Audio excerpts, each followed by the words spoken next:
لنتابع هنا كرة لمصلحة المنتخب العراقي. منتظر يتقدم إلى بلاند. بلاند، الله الله الله الله، جول!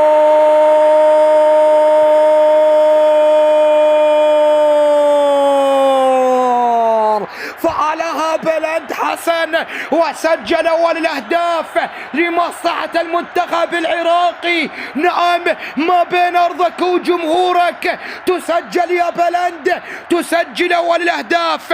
راضي عليك، راضي عليك، راضي شنيشن يا بلاند حسن. نعم، افرح يا ولد، افرح. شاهد بلاند كيف سدد الكرة وكيف استلم. الله الله الله الله الله الله. تابع بلاند ماذا يفعل وكيف يستلم، ولكن الأجمل منتظر جاب التمرير وبلاند سدد ويضع الكرة بين الخشبات الثلاث والفرحة تعم. نعم في بغداد. ماذا تفعل يا الله؟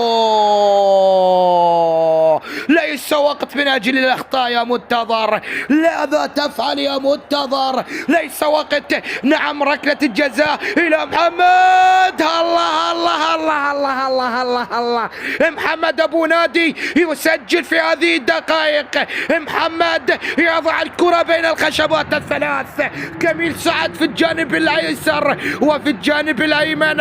الكرة تأتي. نعم، لنتابع الكرة كيف دخلت والفرحة. لنتابع. نهاد يتقدم يبحث عن حسين لوندي. الله!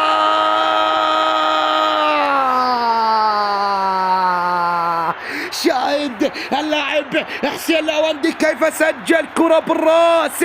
افرح يا ولد، افرح يا ولد. لوندي يسجل. كم من تمكير وبارع وخداع وبالراس ومدوق كل الحراس.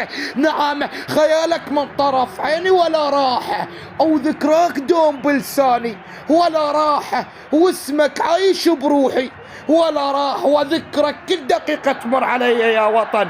اي والله ذكرك يا وطن كل دقيقة تمر علي.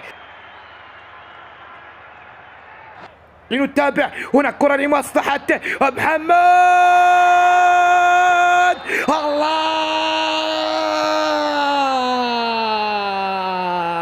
محمد أبو نادي ماذا يفعل؟ يطلق صاروخ RPG. أرض جولة يصد ولا يرد، وكميل سعد يخطأ في التصدي. نعم، جاءت التسديدة من بعيد ويضع الكرة بين الخشبات الثلاث. تسجل الأردن الهدف التعادل في المباراة. نعم، التعادل الإيجابي يسيطر على المباراة. هدفين لهدفين. لنتابع محمد كيف سدد وكميل كيف تصدى إلى الكرة ولكن دخلت في الشباك.